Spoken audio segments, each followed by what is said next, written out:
গাজা যুদ্ধবিরতি নিয়ে হামাস ও মধ্যস্থতাকারীদের মধ্যে অনুষ্ঠিত প্রথম দফার আলোচনা ইতিবাচক পরিবেশে শেষ হয়েছে। মঙ্গলবারও এই আলোচনা অব্যাহত থাকবে। হোয়াইট হাউসের তরফে বলা হয়, বন্দি বিনিময় ও যুদ্ধবিরতির বিষয়ে আলোচনায় অগ্রগতি হচ্ছে, তবে গাজায় থেমে নেই ইসরায়েলি বর্বরতা। এদিনেও জায়নবাদীদের হামলায় নিহত হয়েছেন অন্তত 10 ফিলিস্তিনি। এর মধ্যে 3 জন মানবিক সহায়তা কেন্দ্রে ত্রাণের অপেক্ষায় ছিলেন। ইমতিয়াজ আহমেদের রিপোর্ট।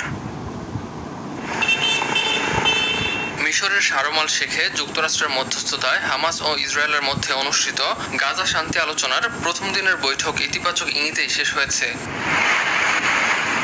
অংশগ্রহণকারীরা জানাচ্ছেন, আলোচনায় বেশ কিছু অগ্রগতি হয়েছে।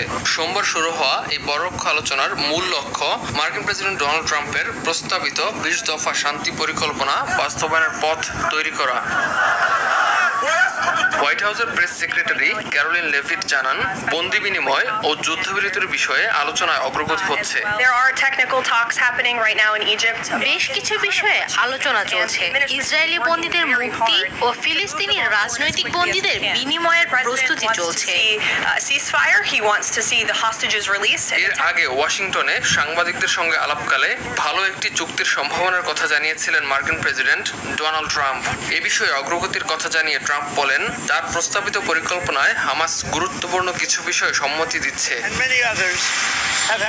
এদিকে জাতিসংঘ মহাসচিব অ্যান্তনিও গুতেরেসও ট্রাম্প প্রস্তাবিত এই উদ্যোগকে একটি সুযোগ হিসেবে দেখছেন। এটি হাতছাড়া করা যাবে না বলেও মন্তব্য করেন গুতেরেস। এ সময় গাজায় স্থায়ী যুদ্ধবিরতি ও একটি বিশ্বাসযোগ্য রাজনৈতিক প্রক্রিয়ার আহ্বান জানান তিনি।